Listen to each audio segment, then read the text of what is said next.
Pacific Unitarian Universalist Church, a beacon of liberal religious thought in the South Shore. I apologize, I have allergies today, like I'm just a little sneezy. So, we stand on Tongva land. We've been saying that regularly. It's an interesting and good thought to have, to remind ourselves that we were not the first people here on this beautiful spot of Earth. We've got some guest folks here today. We have a dancer. We don't normally have a dancer. It's kind of nice. And we've got some bass players, and here we go. So I'm going to invite some folks to stay later, if you would. If anyone has been a part of the welcome train, that's what we used to call it, or still call it, it's greeters. If you have any interest in being a greeter, we'd like to sort of return to some version of what we had before. We used to have 2 greeters. We used to have 2 people sitting at a welcome table, and I think we're hopefully getting close enough back to normal that we'd like to re-implement that. We had a couple ushers regularly. We've been sort of doing a skeleton crew version of that. But after church today, we're going to have a meeting and see what we can bring together that's COVID safe and appropriate to our numbers. So there is that. This week the writing group meets. We also are going to have, not this Sunday, but a following Sunday, another one of our sort of conversations around race that Angela and Tutu have brought to us, which are great, and they're a little bit more liberal on the policy of joining. So if you're interested in that, come see myself or Gabby. You could also probably, I suspect, if you want to be lazy about it, like I would, show up on that Sunday night, and we'll probably find a spot for you, but preparing for that a little bit would be helpful. So, meeting after church. I'm going to invite up Jean Tordella, who's going to read our chalice words for us while I light the chalice.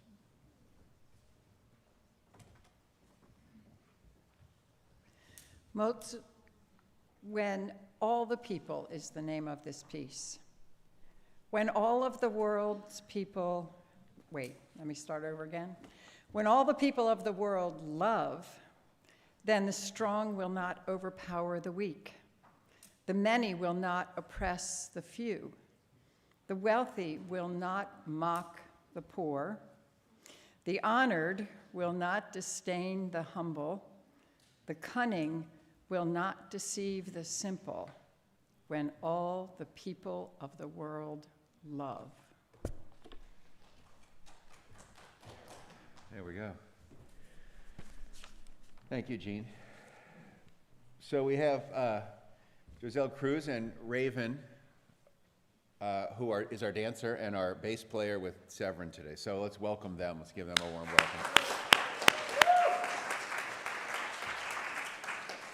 Today's service is an interesting place to reframe ourselves, right? We're in a process as a culture of rethinking about Columbus and Indigenous Peoples Day. I like to think the image I have is that the frame was on Columbus, right?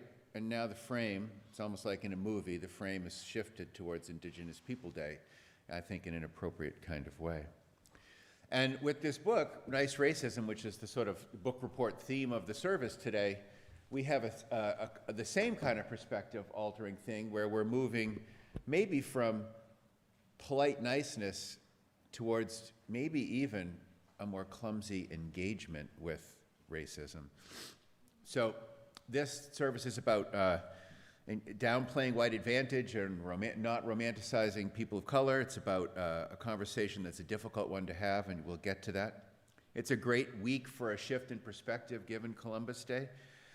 It wasn't really that long ago. We forget sometimes how fixed things are. It was only in the 1930s that Roosevelt initiated Columbus Day. So it really hadn't been more than 40 years before we began to have that shifting conversation.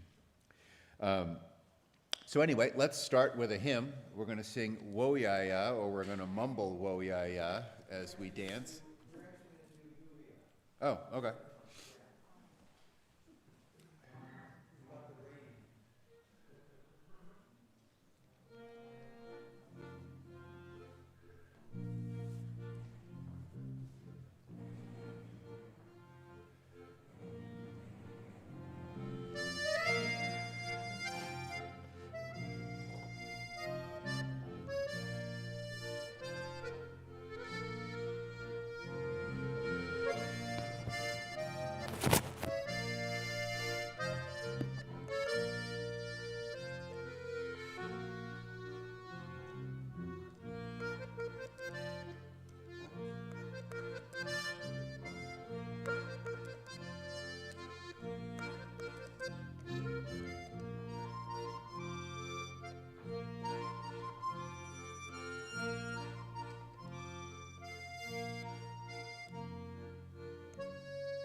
corto, la espera del otro se ha vida en el más allá.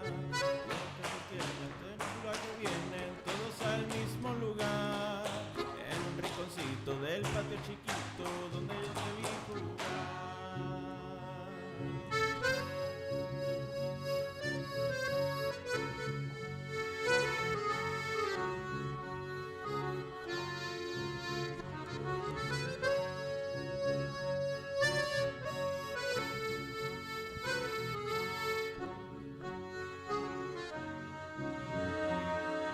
Dile que lo quiero, dile que lo adoro y que lo voy a extrañar.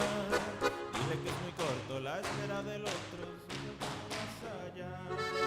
Donde todos llegan del lugar que vienen, todos al mismo lugar. Y en un rinconcito del patio chiquito donde yo te vi jugar. Son las memorias que quieren ser momentos. Si la lluvia cósmica nos trae silencio eterno.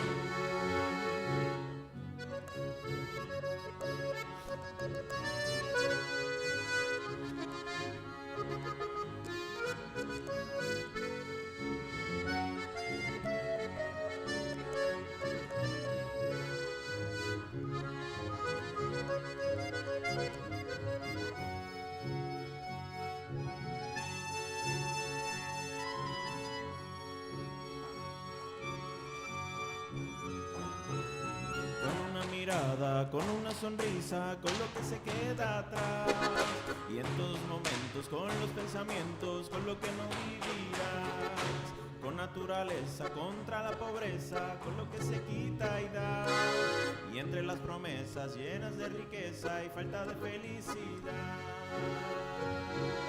Son las memorias que quieren ser momentos, si la lluvia cósmica nos trae silencio eterno.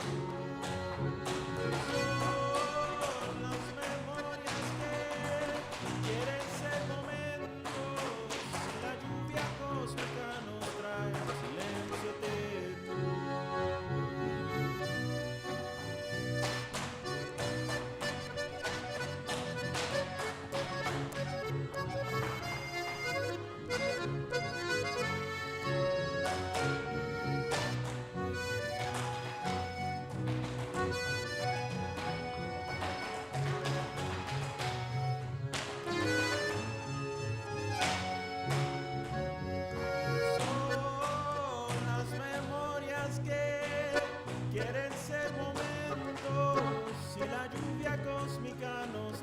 Silencio eterno.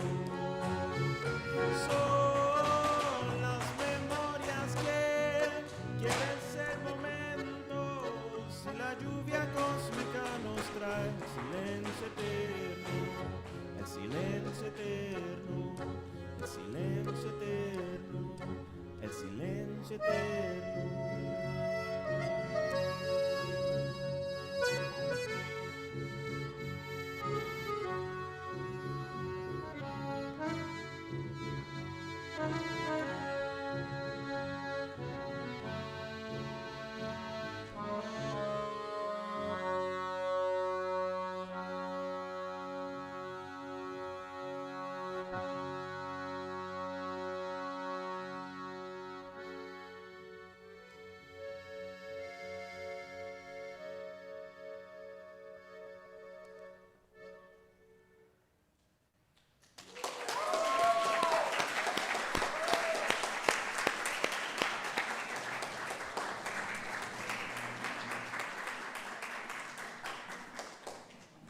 How cool is that? That's very cool. I'd like to invite our children down for our children's moment. We have a little story. Come on now. Well, you're honorary, Kim. Kim's an honorary child. That's right. Well, we got a small group here today. This is a story about Einstein called On a Beam of Light. And you're going to see that up on the screen as well. So I have to put my Einstein look on.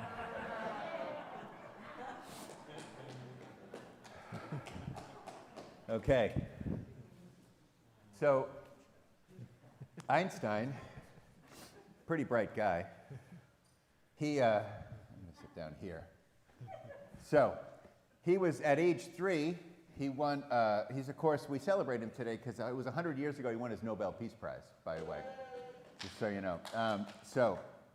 He was at 3. He hardly spoke a word. He early in life found a compass, and he was intrigued. If you look at the compass, you can see that it just kind of constantly spins, keeping north, right? He found that invisible truth, intoxicating, and sort of off he went, right? So as the stars twirled in the sky, he didn't speak until he was really 3, and he's sort of famous for that, and spoke very little. But what he did do is he looked around and wondered a lot. So he was really, in a way, very early on, kind of in his head, which he was particularly good at. So they worried about him, of course. And this is the compass piece of the story. I'm keeping Kelly on her toes here. He didn't really necessarily fit in moved around a little bit. And then one day, on his bike, he was riding on a bike and he saw a sunbeam. You've seen like a sunbeam come down, and he asked himself, wow, would it be cool and what it would be like to ride my bike on a sunbeam? And began to ask himself those crazy questions. He just really fell into his own imagination, and he would spend a lot of his time in his life just sort of kind of wandering around. He ate ice cream cones as he got to the States. That was one of his things. And he sat, he sort of asked a lot of questions. He graduated from college, and then he couldn't get a job, really, as a teacher, which is sort of shocking, because you're Einstein. But he always asked big questions, and he was always good at math. And he did get a job, which was really a heaven sent for the rest of us in many ways. He got a job at a government office, essentially, and he was so smart that it was pretty simple for him. So it gave him a lot of time to think. He sort of sat at a desk and, I'm not trying to slur government employees by any means. No, I'm not. But he had some time, and he would wonder questions like, when they dropped sugar in tea, how was it that the sugar would disappear? Well, that's a crazy question, right? Because sugar essentially disappears.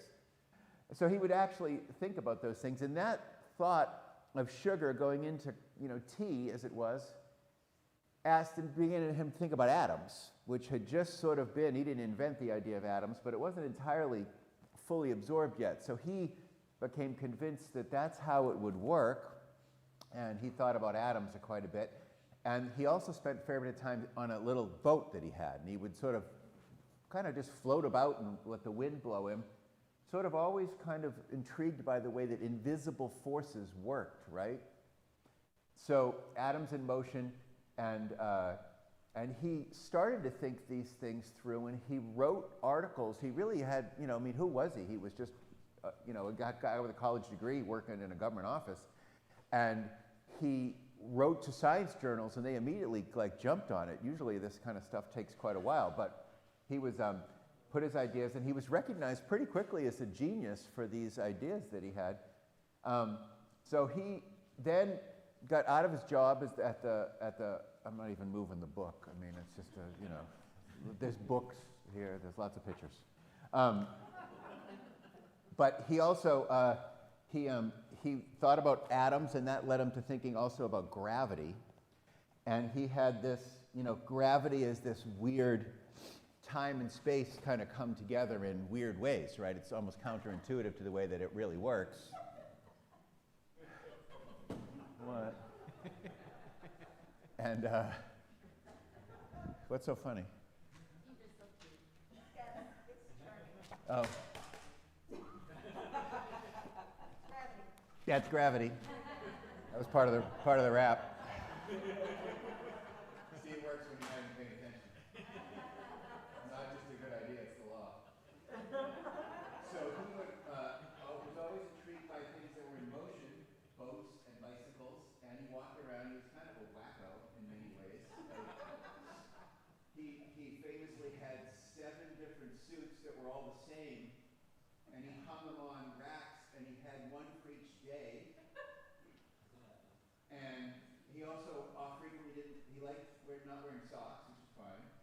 And he would sort of just drift off a lot, and he's become the person we most identify with being kind of a genius. So, let's celebrate Einstein. He also was very concerned. I mean, he led to science that led to, atomic bombs and such, which he was always sort of ashamed of. And he came from war-torn Europe. He came from a very conflicted place and sort of moved around and got to the United States and, smoked a pipe and had big thoughts. And we think about Einstein as sort of one of the good guys, right? I mean, we generally do. Bright guy, smart, thought about peace. So today we honor Einstein and his Nobel Peace Prize. It wasn't today, but 100 years ago. Okay.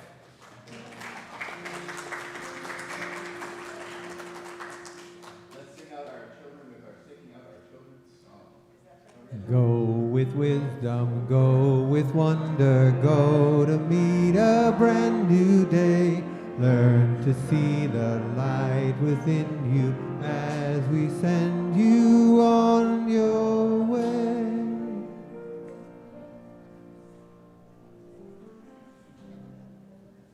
going to invite Leanne up to light our candles. And I'm going to... My mic not working. Hello? That works, okay. So if anyone has a joy or a concern, raise your hand and we will share them.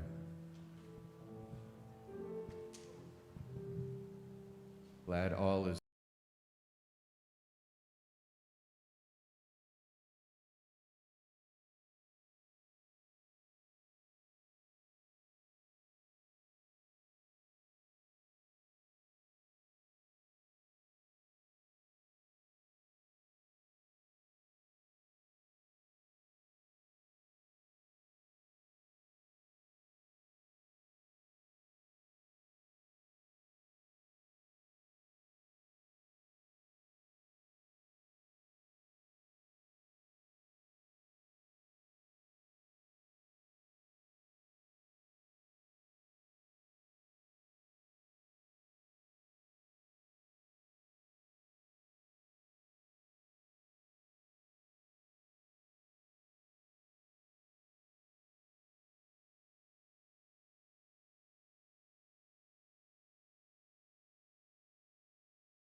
final candle for all the joys and concerns that remain in our hearts and remain unsaid.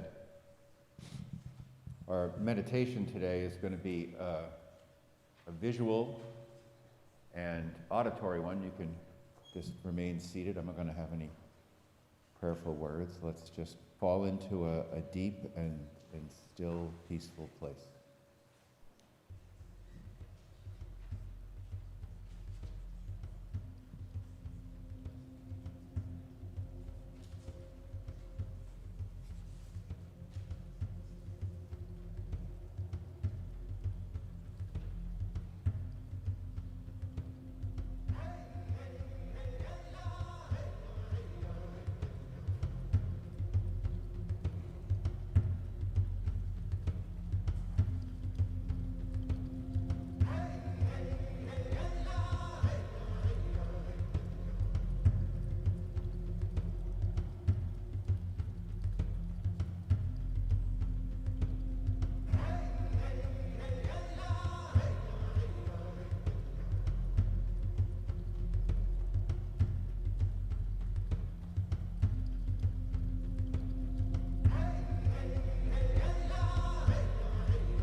Still I Rise by Maya Angelou.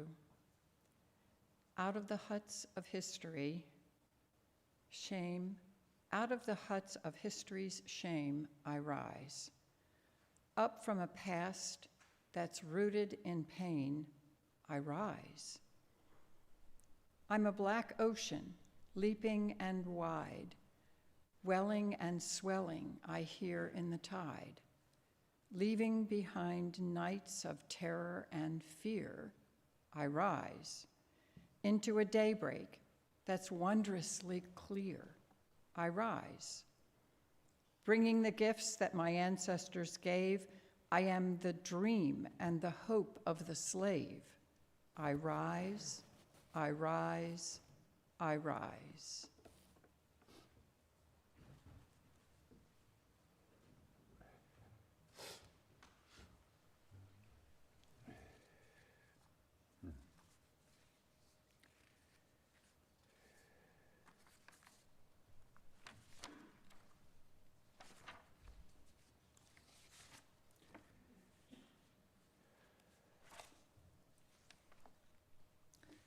Nice Racism, the book, which was our adult ed program Saturday, if you saw it, and also will be a follow-up this coming Saturday.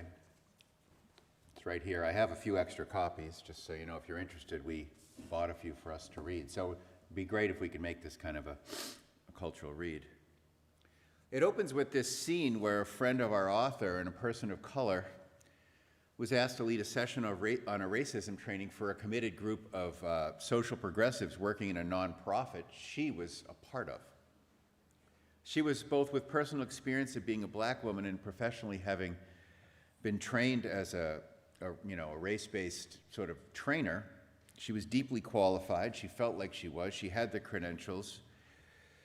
And yet, inexplicably, to the likes of our ears, the opportunity rattled her.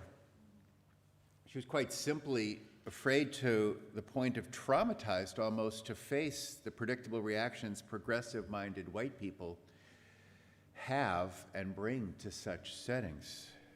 The very point of this book is to get at how that could possibly be true. Why ever would the people who think of themselves the least offensive, the least racist, overtly nice of all the white people in the world, cause a professionally trained black woman to nearly decline the offer? Why? Why ever would white liberals like you and me scare her?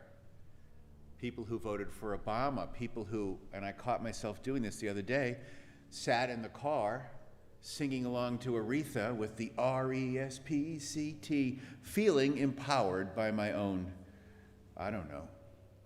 alliance with people of color in that moment. She's going to tell us why, and I think she's right.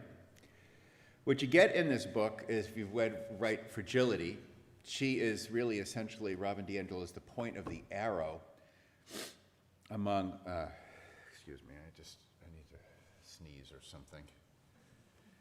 I apologize. She's the point of the arrow in telling, in the world of racial awareness, sorry, I'm allergic to something these days. I don't know what it is up here. Work, maybe. Her focus is to kind of engage the emotional resistance that we feel. And she suggests, I think accurately, that unlearning racism, not from the Ku Klux Klan kind of way, but unlearning the sort of language of white culture, which is so powerful, takes practice. I and we in the transformation team picked this work as a sermon topic. I picked white fragility earlier because there's such a target to who we are. Our niceness, as she might suggest repeatedly, turns out not to be so nice. She turns out, as she suggests, that the well-intentioned types that we often think of ourselves as being are stifling change for the sake of being comfortable and, in a way, for the sake of being so committed to how nice we are. At its simplest, Robin is asking us white people to get our awareness up on the surface, not necessarily to change the world, but to do less harm. It's a brilliant, indicting statement to people who think they're the choir. Like our author, I will more or less refer to the intended audience here as, people of color. She calls them BIPOC people. She calls them racialized. And she refers, as I will, to she puts her target on us. In keeping with the spirit of fumbling over the nuances, I'm just going to go with that. In Nice Racism, D'Angelo asks us to look past our intentions long enough to examine the practical impact and consequences of what we do and don't do. That is an important flip. I want you to pause for a second. I want you to think about, it is not the intent, she suggests, of any act, or their lack of, that best defines what racism is or not. I put in the orders of service little stickers. I put one on here. You have one in there. If you feel alliance with what I have to say, or what she has to say essentially, and you get to your spot, you can stick your sticker on your chest or wherever. The book, like much of what the world's been engaged in since the death of George Floyd, is really less about who's bad or good, who's racist or not, and moves towards the question of how any of us perpetuate or undo the interconnected system of oppressions we call white supremacy culture that built the world we live in. Again, to the point of nausea, just hear it because it hurts, at least it hurt me. The underlying message of nice racism is that the real truth about how white liberals affect and effect the continuation of racism is not immediately self-evident to us. We don't see it. This book is a mirror to that. I think you'll find it if you play along. In regards to racism, the consequences of my actions matter much more than my intentions and attitude does. Who here sort of runs around thinking they're not a racist, but never thinks about their consequences as nearly as much as they think about their intentions? Yeah, a good number of us. I think the rest of you are guilty too. If you can accept that and you put a sticker on your chest, I think it's encouraged us to maybe be a little bit defensive. That's really the goal. I think within her book, there is a judgment upon making mistakes, but there is also an acknowledgement that you're going to stumble a little bit. She asks us to flip the criteria for what a racist is from intentions to consequences. And she asks us in a way that our mothers would never dare ask us to be less nice, less committed to niceness, and a little bit more concerned with what your niceness might be covering up. As D'Angelo says poignantly, white people's smiles come with strings attached. In flipping the bottom line over from what is meant to what occurs, lots of changes happen or demanded by us. It's a whole way racism is being redefined. She's not the only one by any means, right? Vivian was telling us on a Zoom meeting the other day that the dictionary has been redefined away from racism as being about intention and hate towards participation in a system. And racism, this is one of the stickers I made, or Kelly helped me make, racism works much the way gravity does, like air does. It works silently, it works unobtrusively, and mostly invisibly. The first order of this new understanding, solidly mentioned in Nice Racism, is that we have historically thought about it as being a Ku Klux Klan kind of thing. And as long as we define racism, this is another sticker you might find in your order of service, as long as we define racism as mostly connected to overt hate, we're off the hook to change it, aren't we? I don't hate black people or people of color or Native Americans or any other group of people. I generally want those groups and individuals to thrive. But what am I doing about that? The second and most important part is that we're so emotionally resistant to this as a general rule. We have a kind of blissful ignorance about this, but in a way that is really quite cunning. She says it's sort of a psychological sort of jujitsu or judo that we play. Those are my phrases. With quotes from Martin Luther King and James Baldwin as backup, pretty solid backup there. She wants us to suggest that we might think we're part of this enlightened anti-racist choir, much more than we really are. She wants to shake our confidence that we want equality without any of the level of conflict that has always and probably will always be required to achieve it. How many of you, I'm going to put my hand up first, sort of see racism at work when there is tension in the room than when there is peace? Right? You don't want to walk into those situations, right? They feel racist, right?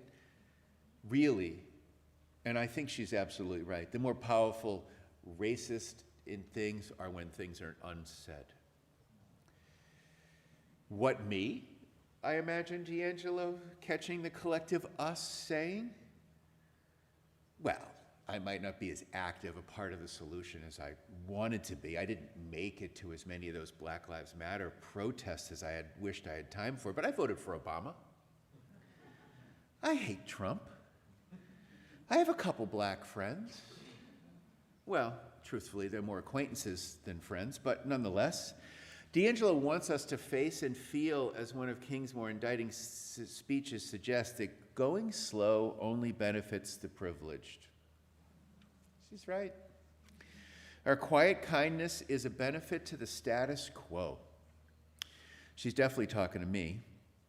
The reason she's drafted this book for us good guys is that she's found the more committed we are to an identity that we are among the more enlightened or woke, the more resistant we are to seeing the patterns of collusion that take place. Okay. Generally, I and we as white people are far more truly committed to not seeing ourselves as racists, to not being seen as racist than we are to ending racism. For D'Angelo, a certain amount of acceptance of this is the price for the truth of moving forward. If you walk away from today with nothing other than to come to ask yourself every time something racial comes up, whether you're responding in a way that protects your feelings and self-image, or how what you did is one more act to undo racial inequality, you will have done your homework. Who here can admit to basically sort of wanting to be not seen as a racist? I actually this question already. Then that. Here's the tools we use. These are some of she calls this phrase the moves. They're techniques, they're behaviors, they're attitudes that fall under the broad umbrella about how we defend ourselves from being racist if you're a white person. We minimize the impact of racism. We in white society tend to want to minimize the impact racism has had, and even as a society, it's a way of letting ourselves off the hook. This sort of confronts the history we've experienced, and many of us. I'm not going to go through the list of laws and repressions and oppressions and thefts and murders. They're pretty dire. You've heard them. Given the weight of those quantifiable restrictions, advantages, the implications of the persecutions and the lynchings and the people being at risk of police brutality, she would honestly argue that you really can't grasp what an advantage and a disadvantage race can be. People of color get it. We tend not to. We're defensive. D'Angelo suggests that in addition to minimizing the impact racism has or has had, we begin from this defensive posture, right? Opening up to see the privilege that's come from being white is sort of hard work. And in D'Angelo's phrasing, a torrent of resistance follows any challenge to our sense of wokeness. We credential ourselves. We talk about our histories of how we've been affiliated and done noble work. We also invalidate, she says. She suggests that we white people instinctively want to invalidate the impact racism has. We invalidate the stories that people tell. It is as if we created a scoring system for what qualifies as being racist and created the test so that we don't fall into the ranks of it. Right? I think we do. Individuality, big theme for her. We as white people believe that what most defines us as individuals, and certainly I think more than she gives credit to, there is a sense of individuality, but this sense that everyone is on their own journey, which is slightly true at least. But throughout the book, sociologically, she suggests that we're so deeply set in our cultures, all of us, right, that there really isn't so much a sense of self as there is an absorption of culture. We tend to think that we've outgrown them or that we're not who we are because of the experiences we've had, but the sea of ideas and culture grows up and informs us much more than we would like to be given credit for. Our belief in this individualism sort of aids in our exempt from claiming ownership over the cultural waters we, in privileged sense, swim in, and that the oppressed have to swim in. And when we do that, when we make it individual, we also universalize our own white experience. Think about the play of those two things, and they're sort of true. We think of ourselves as individuals, and then we struggle to think of ourselves as other people of having experiences different than ourselves. It's a human nature issue, really, first. But it's particularly indictable to us in her world. We slide into this place where our experiences are everyone's experiences sort of quietly and in an unnamed way. We also have a commitment to politeness and comfort. D'Angelo suggests that white people lean into the belief that everyone's comfort and freedom from conflict is sacrosanct and must be protected. Certainly a nice place to start. But where race is central, the habit of sitting back and sort of observing from this distance is not too different than the kind of colonial attitude that someone might bring to a scenario where, and think about this, you go to a lecture, you get to sort of, our posture is that we can digest that at our own pace, right? That we digest that in our own terms and don't necessarily really have to absorb whatever's being shared. White people opine constantly as a distraction from what's being heard, and I think they do that. We do that. I do that. You can feel D'Angelo frequently see that she writes this, and she calls the frequency of overvaluing our position on matters that we know virtually nothing about. We speak often with no real accountability or stake in what the hard-won wisdom a racialized person, a BIPOC person, might bring forth. And she lifts up a scholar who suggests that in this general manner and tone, we take on that colonialist attitude. White people, without ever examining it, have a presumption that they can be able to rationally digest things without sort of owning what's experienced. And we respond with silence. That silence has a few sources, a few motivations. One is a silence born of fear that what we say could offend somebody, right?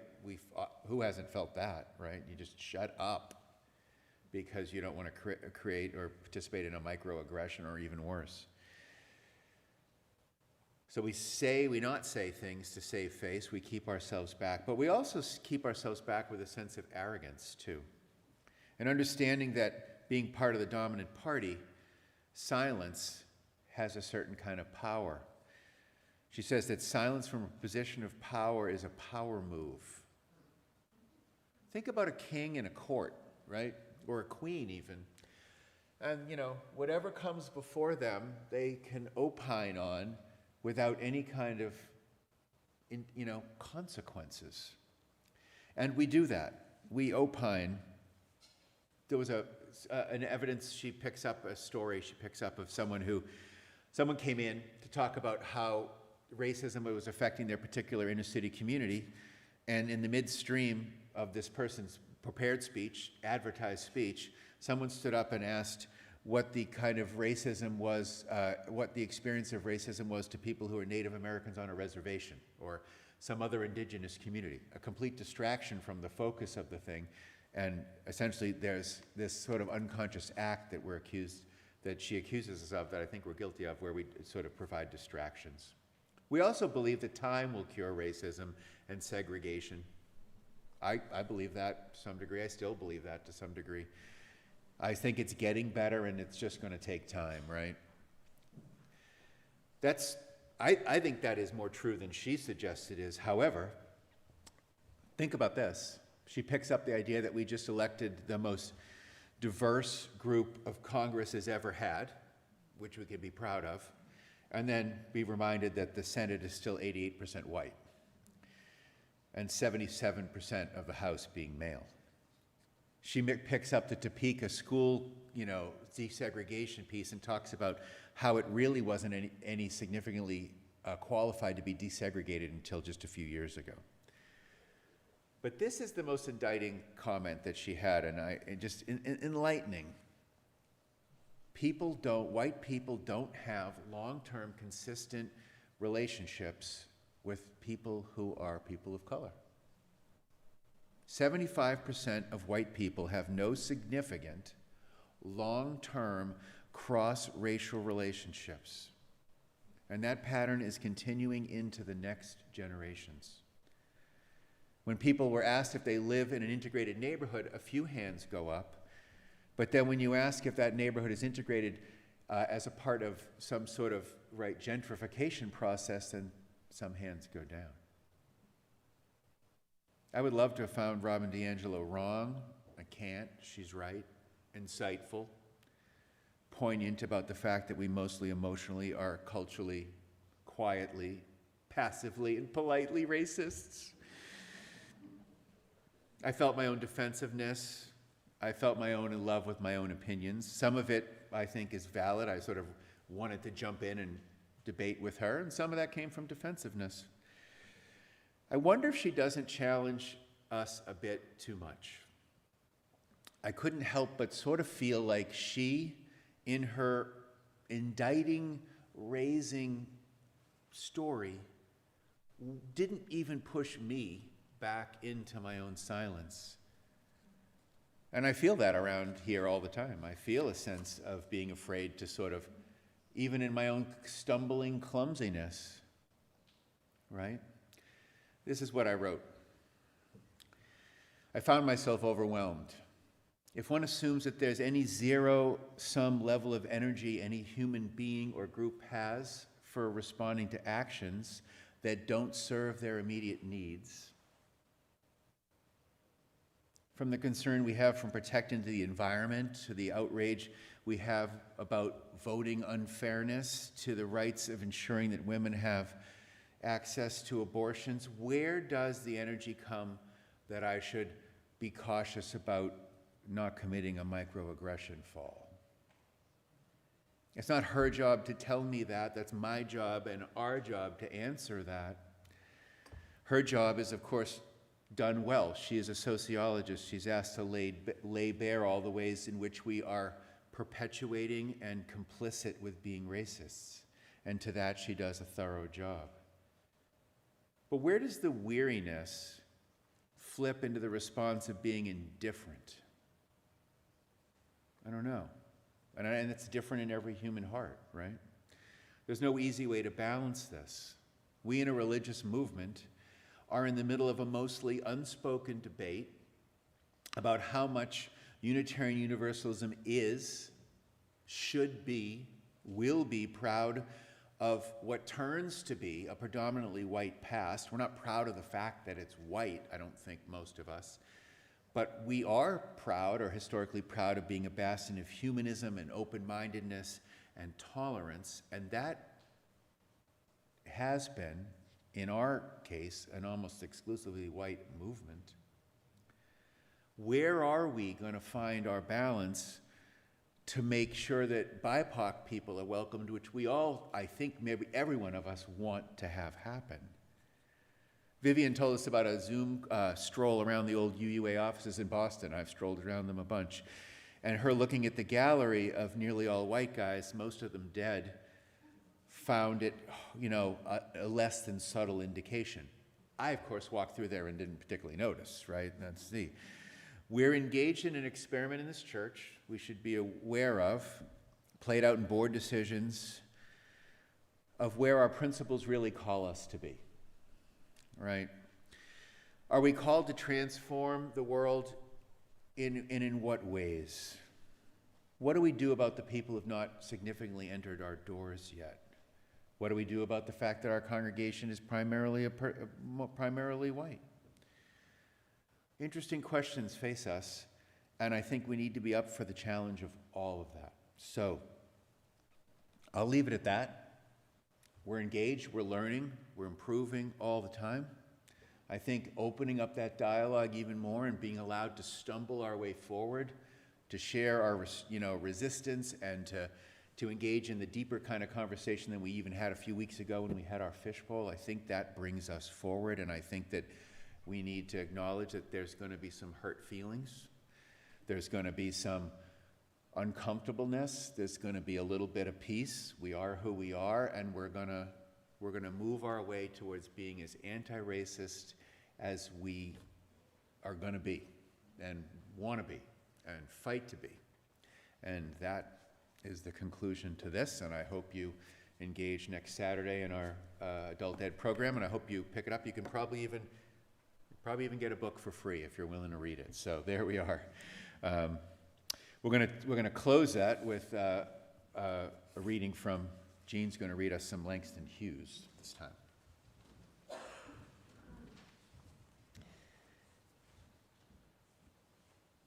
The reading is called I Too. I too sing America. I am the darker brother. I send me to eat in the kitchen when company comes. They send me to eat in the kitchen when company comes. But I laugh and eat well and grow strong. Tomorrow, I'll be at the table when company comes. Nobody will dare say to me, eat in the kitchen. Then, besides, they'll see how beautiful I am and be ashamed. I, too, am an American. Thank you, Jean. It's now time for our offertory, and that means money, and that generally means a little humor, and Kelly's going to have a few little funny projects for us up here. Here we go.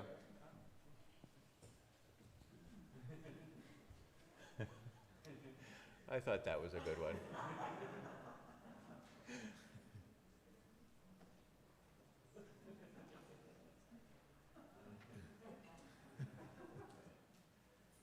They say they're building a wall because too many of us enter illegally and won't learn their language or assimilate to our culture. If you can't read that. Okay. Play something.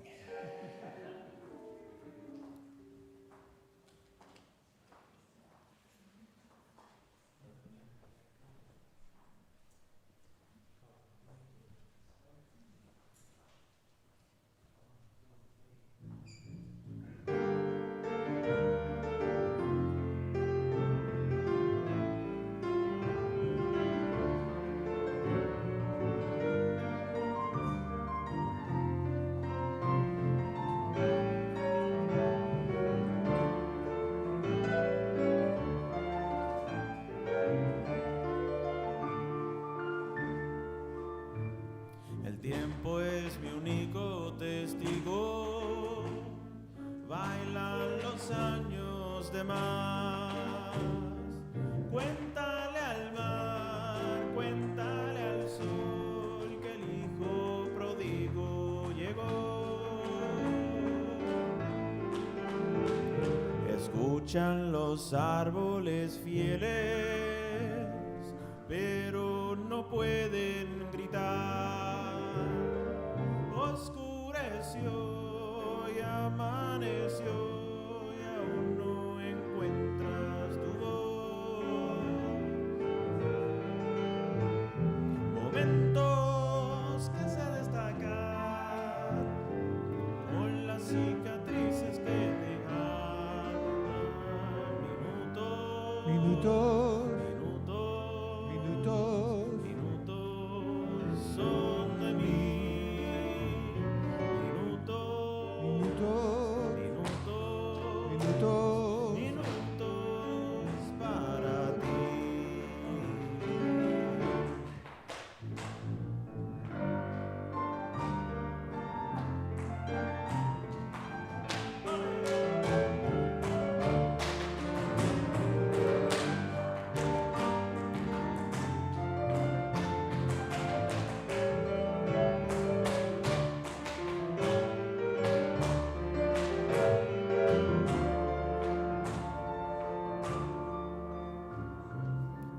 Raros momentos de gloria me suben, me hacen feliz.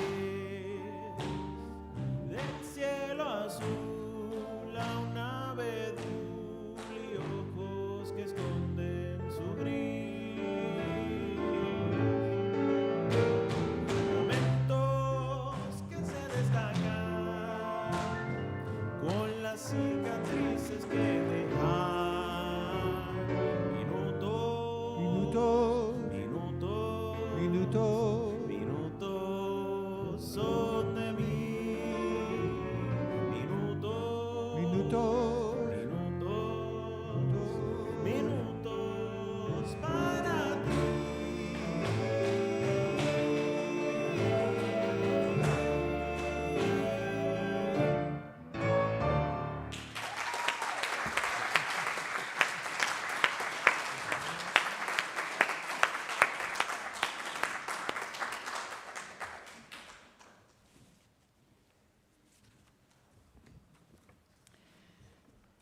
Affirmation of gratitude.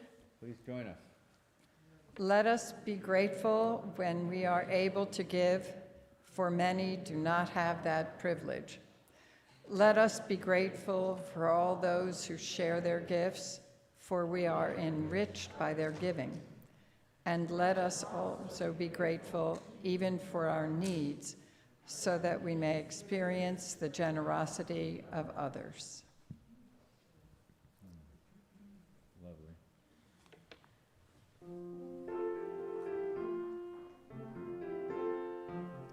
There is a balm in Gilead to make the wounded whole.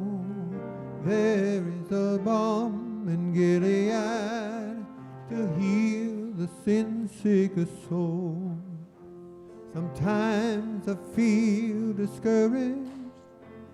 I think my work's in vain. But then the Holy Spirit revives my soul again. There is a balm in Gilead to make the wounded whole.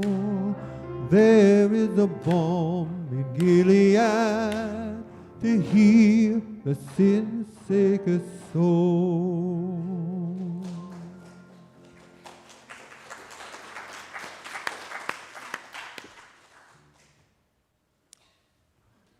This church is dedicated to the proposition that behind all our differences, beneath all our diversity, there is a unity that makes us one and binds us forever together in spite of time and death and the space between the stars.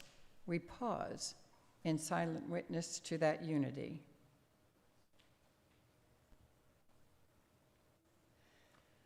May the blessing of love be upon you. May love's peace abide with you. May love's presence illuminate your hearts now and forevermore.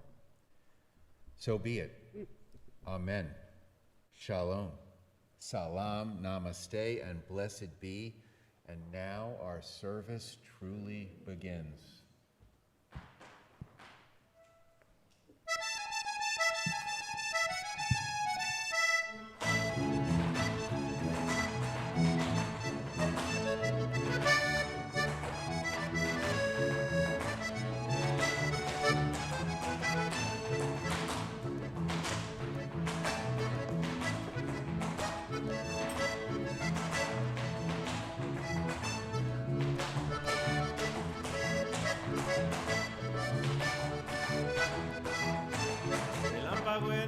viento trae mucha electricidad.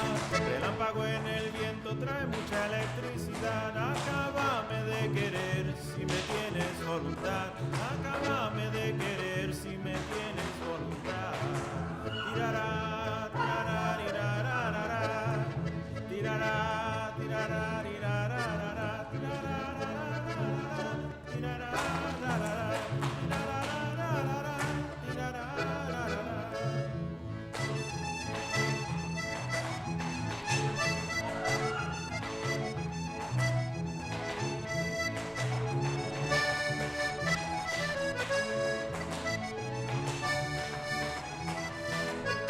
ya viene relampagueando y el lucero no aparece.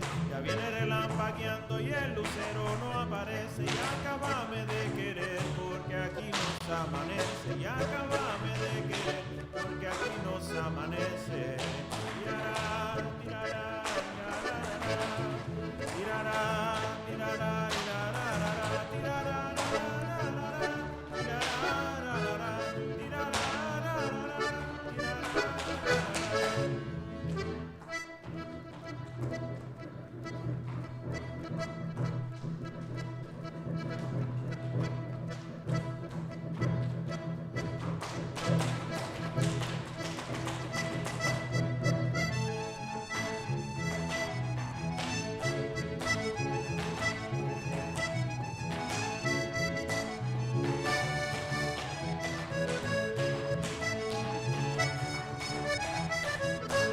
ya me voy porque amanece, ya los gallos menudean.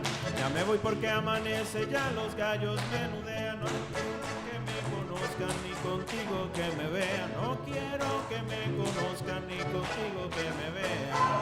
Tirará, tirará, tirará, tirará, tirará, tirará, tirará,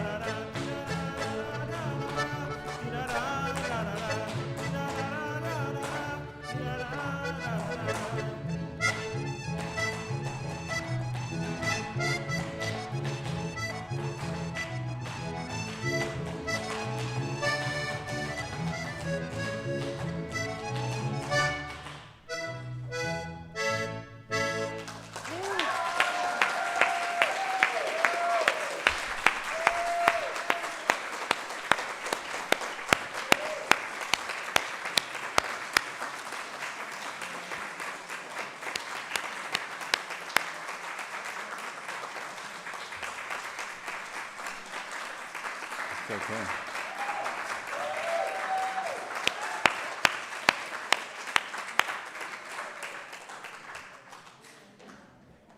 We're actually going to do a performance on, what is it, the 16th, right, at Mariachi Plaza?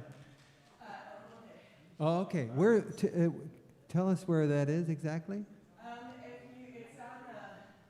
Frank Alex Dance Studio in Belmont. Okay, and then on the 30th, right? Yes, it's Hollywood Forever, Dia de los Muertos Yeah, yeah, ceremony on October 30th. We'll be at the La Catrina stage. yeah. That's a Saturday. Yeah, we took a trip up there a couple of years ago. It was great. What style of dance? I mean, is that? I'm not even gonna say because I'm gonna be an idiot. It's a form that I've been creating. My mother, who passed away 2 years ago today, she passed down all this work from traditional. My family has always been like on, this side of the border, and our family has big forced to assimilate, kind of what we're talking about here. But yeah, we kept our traditions alive through movement and through music. Yeah. And my mom created a Mexican American style, and so Cool. I then traveled to China. I lived in New York. I live in these different spaces where I then tried to create work just like the music that is just full of life and ideas, and I call it danza chicana. So it has a form, Yeah, it's a cool. form of, being a U.S. citizen but still having these other cultural values and principles. Great. And the joy of the music was almost lost because we were all watching the dancing. So I mean, that was great too. Yeah. Yeah.